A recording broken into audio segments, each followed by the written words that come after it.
सध्याच्या परिस्थितीमध्ये कोणाबद्दलही खात्री देणं मुश्किल आहे. पण ऐश्वर्या बाबतीत बोलायचं तर पूर्वीही तिच्या बाबतीत अशा वावग्या गोष्टी समोर आल्या आहेत ना. हो बरोबर आहे, पण तिने तेव्हाच्या तेव्हा सगळं काही खोडून काढलं होतं, आपल्याला पुरावे सुद्धा दिले होते. ते आहेच, पण एक गोष्ट मात्र नक्की, आपण तिची कर्तबगारी नाकारू शकत नाही. म्हणजे संसाराबरोबरच तिने आपल्या बिझनेसमध्ये सुद्धा खूप कॉन्ट्रीब्युशन दिलंय. वेगवेगळ्या डिपार्टमेंट्समध्ये चांगल्या जबाबदाऱ्या सांभाळल्या आहेत तिने. खरंय खरंय. थोडक्यात काय तर काहीच सांगता येत नाही कशाबद्दल. आपल्या घरात ना जे काही चाललंय ते सगळं चुकीचं आहे असं नाही का हो वाटत तुम्हाला? म्हणजे कधी कधी मला असं वाटतं की मी ह्या लोकांना ओळखतच नाही. जो माझा परिवार आहे, माझं कुटुंब आहे, आत्तापर्यंत किती सुखी होतो आपण सगळे. एकत्र कुटुंब पद्धतीत किती आनंदात सुखात नांदत होतो. आणि मी काय स्वप्न बघत होते तर लवकरात लवकर घरात एकदा पाळणा हल्ला, हे सगळं काही छान होईल, घराचं गोकुळ होईल. कसलं आणि काय. खरं सांगू, मला ना आता प्रत्येकाचे चेहरे बघितले ना की अनोळखी वाटतायत, माझीच माणसं. तुम्हाला काय वाटतंय, कधी पुन्हा एकदा आनंद नांदेल आपल्या घरात? नांदेल, लवकरच नांदेल. आता बघ ना, लौकिक अर्थाने वाया गेलेला आपला मुलगा त्याचा मार्ग बदलण्याचा प्रयत्न करतोय, ही आनंदाचीच गोष्ट आहे ना. एवढ्या लवकर या निष्कर्षाला येऊ नका तुम्ही. देवा शोध लावतोय ना, एकदा ते गुंड बोलायला लागले ना की मग आपल्याला कळेल तुमचा लाडका लेक आपल्या घरात राहू शकतोय का नाही. सत्य. देवाचा फोन. हा देवा बोल. त्या गुंडाला चांगलीच 3rd डिग्री दिली मी. हा मग? तो राजकुमारला ओळखत सुद्धा नाही. मला वाटतं राजकुमारचा यात कन्फर्म काही हात नाहीये. ठीक आहे ठीक आहे, हरकत नाही. Thank you so much. काय मग, काय ठरलं? माझा लाडका राजकुमार या घरात राहू शकतोय का नाही? कळलं ना तुम्हाला, ऐकलत ना सगळं.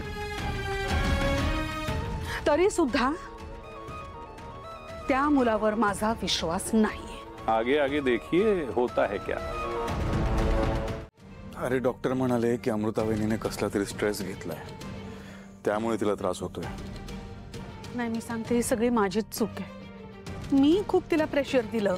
स्थळ आलंय, लग्न कर, तुझ्याच भल्यासाठी आहे सगळं, पण माझा काही वाईट हेतू नव्हता या सगळ्यामध्ये. तिच्या आयुष्याचं भलं व्हावं हाच हेतू होता माझा. पण चुकलं माझं, झालं वेगळंच काहीतरी. तिलोत्तमा, तू स्वतःला दोष देऊ नकोस. तू जे काय करत होतीस ते तिच्या भल्यासाठीच करत होतीस ना. आता जे काय झालं, माझं तर म्हणणं आहे कोणी स्वतःला दोष देऊ नका. जर कोणी जबाबदार असेल तर तो राजकुमार दादाच आहे, आणि तो आता तिची काळजी घेतोय. अमृता वहिनीला कोणी जर बाहेर काढू शकत असेल ना या सगळ्या परिस्थितीतून, तर तोच काढू शकतो, आपण नाही. नाही, पण हे अमृता वहिनीला पटलं पाहिजे सारंग. कारण एवढं सगळं झाल्यानंतर अमृता वहिनी त्याला ऍक्सेप्ट करेल की नाही या शंका आहे. हे बघ, ते तर आपल्या हातात नाहीये, कारण त्या दोघांचा संसार आहे. इतकी वर्ष सोबत राहत आहेत, निर्णय पण त्या दोघांनाच घ्यावा लागेल. हे बरोबर आहे सारंगचं. आपण आपल्या मनाने काहीतरी निष्कर्ष काढण्यात काहीच अर्थ नाही. आणि राजकुमार दादाला काय आपण आज ओळखत नाही. चुकलाय तो, पण सुधारतोय. म्हणजे त्याच्या वागण्या बोलण्यावरून तरी असं वाटतंय. बघू. तेही आहेच म्हणा. नाही, हे सगळं बरोबर आहे, पण मुख्य प्रश्न असा आहे की अमृतानी राजकुमारला स्वीकारलं पाहिजे. त्यासाठी ती शुद्धीवर आली पाहिजे. त्यानंतरच आपल्याला कळेल की ती या सगळ्याकडे कसं बघतीये.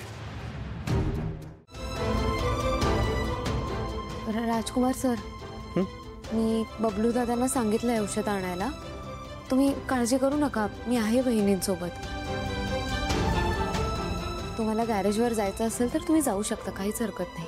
कुठे? हां, गॅरेजमध्ये हां जावं लागेल.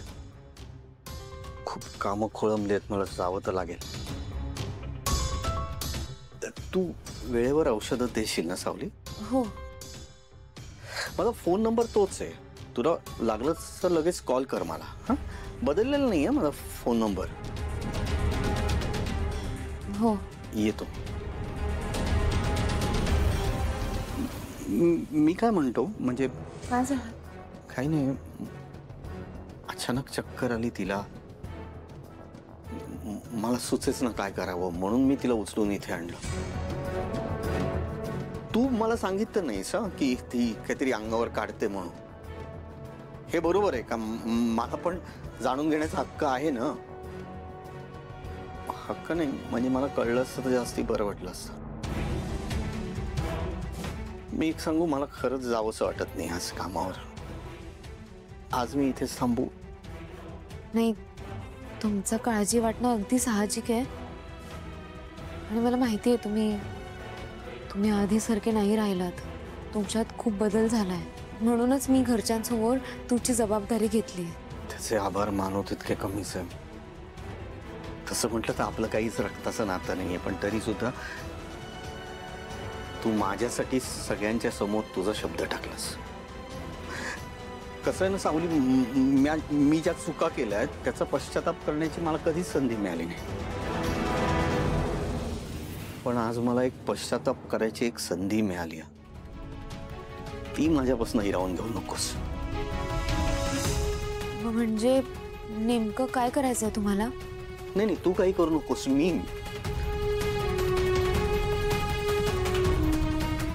मी अमृताची काळजी घेतली तर चालेल का तुला?